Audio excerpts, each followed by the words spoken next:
Our project is Twitch Plays Robots. It's an objective-based game that is controlled by Twitch Chat, which is a popular game streaming platform. So here we have our game arena. We have our two robots in it. We have a green team and we have a pink team. An Arduino controls those robots.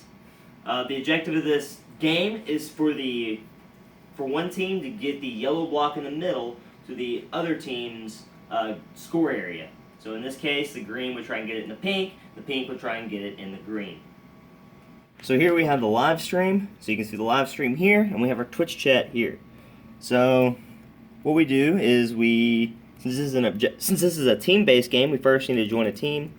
So I'm going to join the green team, and then we can then issue a command.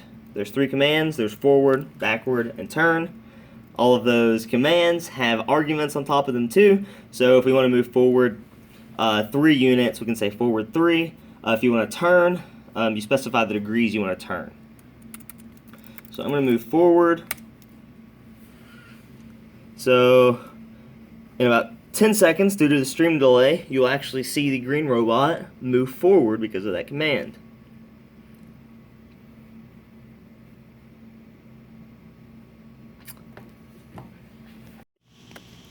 So what we have here is our terminal output screen of our application running on our Raspberry Pi. We're printing the commands that have been sent out, messages that are coming into Twitch chat. So right now I'm gonna type in a command into Twitch chat.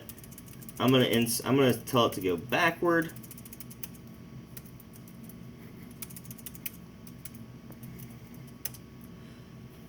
So you can see saying it received the command. It actually said it was a command. It sent the packet to the green team and backward an argument. This time we actually had a timeout. Sorry, we had a little bit of packet loss here. So I'm going to resend that.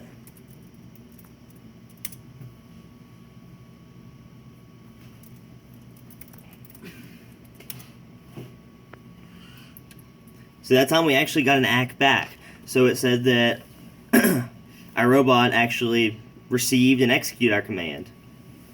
You can see here we're also doing a health check with Twitch chat. We're sending a ping and a pong back every 5 minutes just to make sure that our connections are stable and that we're constantly getting a good connection. If you come over here and look at our circuit, here, simply just a Raspberry Pi 2.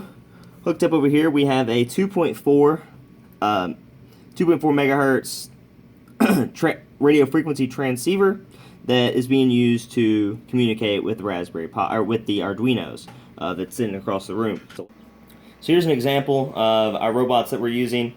So first things first, we have several different moving parts here, but we have our Arduino here. It's an Arduino Uno. That's then hooked up to our radio frequency transceiver, which you also saw over there on the Raspberry Pi. So that's what these things are communicating over, is the radio frequency transceiver. So here we have a motor driver that is hooked up to the Arduino as well. This is what the Arduino sends commands to tell the motors which way to spin. So we can tell the motors to spin forward, we can tell them to spin backwards, we can tell one to spin and the other one to stay off, or another one to spin and the other one to stay off. This allows us to turn, go forward, and backward. We're using a 9-volt battery to power the motor driver, and then a 9-volt battery as well to power the Arduino.